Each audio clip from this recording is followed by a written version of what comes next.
casal. Porque se o carcereiro, ele não pega Paulo e Silas, e não leva os dois para dentro da sua casa, e o levando para dentro da sua casa, e se Paulo e Silas não pegassem a palavra, segundo os estudiosos, para a esposa do carcereiro, para a família do carcereiro, não fizesse o apelo como eles fizeram, e toda a família aceitasse Jesus, dentro desse contexto, a família do carcereiro não iria ser salva.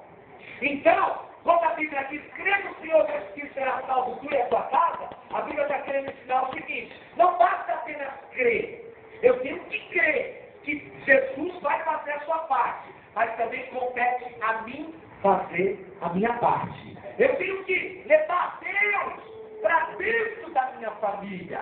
E aí você pega 1 Timóteo 5,8, Paulo está encarcerado em Roma, manda uma carta para Timóteo, e nessa carta, Paulo exorta a Timóteo a dizer para todas as famílias da igreja de Éfeso. Paulo diz, ô Timóteo, pode dizer para todos que se alguém não tem cuidado dos seus, e principalmente dos da sua família, já levou a fé e é pior do que o infiel. Então, nós entendemos dentro dessa introdução que a família, ela é prioridade no contexto geral de toda a Bíblia. Porque se você pegar o princípio da criação, primeiro Deus cria a família, Adão e Eva. Só em Gênesis, capítulo de número 4, que vai se criar a religião. Só em Gênesis, capítulo de número 5 e diante, é que se começa a invocar o nome do Senhor. Então, a prioridade de Deus é a família. Agora, preste atenção. No Brasil, pesquisas relatam que, em apenas 6 anos, as separações judiciais aumentaram cerca de 40%. Em 6 anos, eu tive aumento de separação judicial em 40%. Sem falar das separações ilegais. Por outro lado, os casamentos aumentaram cerca de 10%, ou seja, a família que está doente. Então, com a probabilidade, eu tenho as separações judicialmente legais aumentando em 40% e os casamentos aumentando em 10%. Então, eu tenho 6 por 1.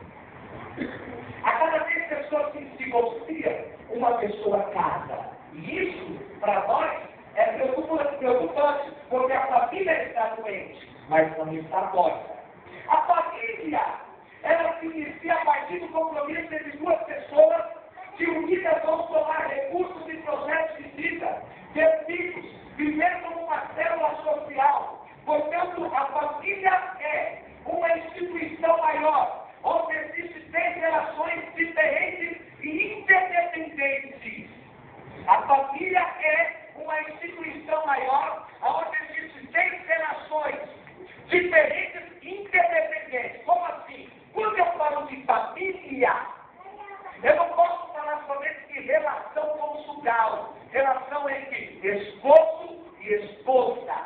Quando eu falo de família, eu tenho que falar de relação conjugal, eu tenho que falar de relação paternal, comportamento dos pais para com os filhos, e eu também tenho que falar de relação filial, a interação entre os irmãos, o comportamento dos filhos que compõem a família. Então, família é isso, família é relação conjugal entre 2 cônjuges, família é relação paternal, pais para com filhos, e família é relação filial, os filhos que compõem a família. Deixa eu fazer uma pergunta para vocês. Vamos ver se vocês saberão me responder. Aonde começa a família? Aonde dá início a família? Ou aonde inicia-se a família? Quem sabe me responder? Alguém precisa ficar sabendo? Em casa? Não. A família, ela inicia-se ou começa no namoro.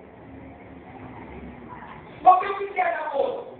Namoro é a fase de conhecimento, aonde o que prevalece é a relação, é a comunicação verbal. Namoro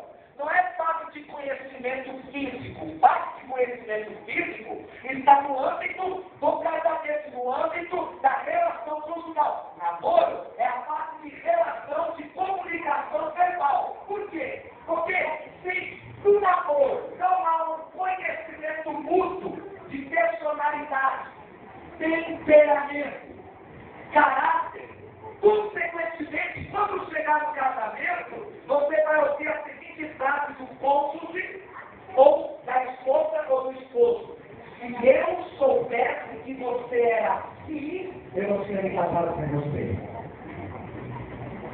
Se eu soubesse que você tinha um temperamento sanguíneo, que você é muito estourado, que não mete as palavras para falar, eu não teria me casado com você.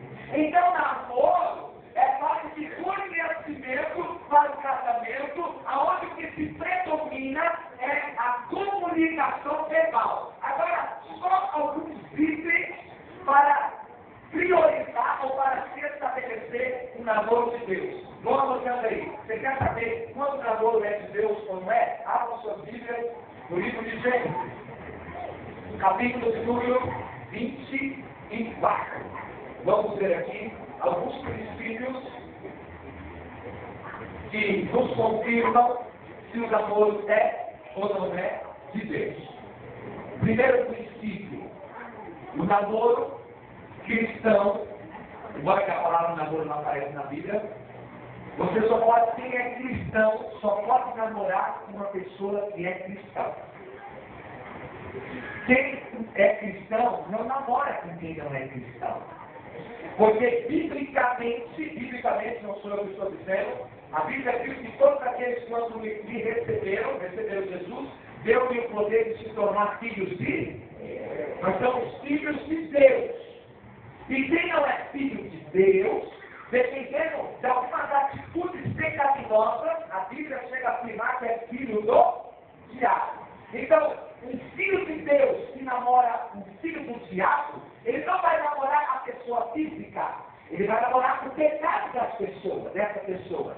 Ele vai namorar as palavras, ele vai namorar a confissão. Então, o primeiro princípio do namoro cristão tem que ser da família dos redimidos. Preste atenção. Gênesis capítulo número 24, versículo de número 6 diz assim: para que eu faça jurar pelo Senhor, Deus dos céus e Deus da terra, que não tomarás para meu filho, Abraão dizendo para Eliezer, você não vai tomar para meu filho mulher das filhas dos cananeus, do meio dos quais eu habito, mas irás da minha terra e a minha parentela, e daí tomarás mulher para teu filho Isaque. Aí o versículo 5, Eliezer pergunta para Abraão, e disse-lhe o seu servo, porventura não quererás seguir-me a mulher, a terra, farei pois tornar o teu filho a terra de onde saíste? Versículo 6, Abraão lhe disse, guarda-te que não faça lá tornar meu filho.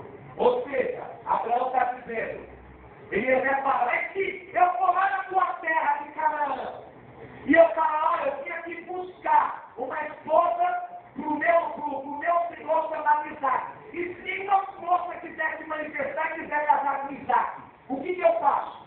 Eu posso trazer qualquer outra moça? Abraão, conjecturando, diz, não, é melhor você vir só do que mal acompanhado. Então, o padrão bíblico de Deus para o casamento, quem é cristão não pode namorar com quem não é cristão, porque a Bíblia chama isso de jugo desigual. Está aqui no livro de 2 Coríntios, capítulo 3, versículo 14. Não vos prendais ao jugo desigual com os infiéis, porque que sociedade tem a justiça com a justiça? E que comunhão tem a luz com as trevas? E que concórdia há entre Cristo e Belial?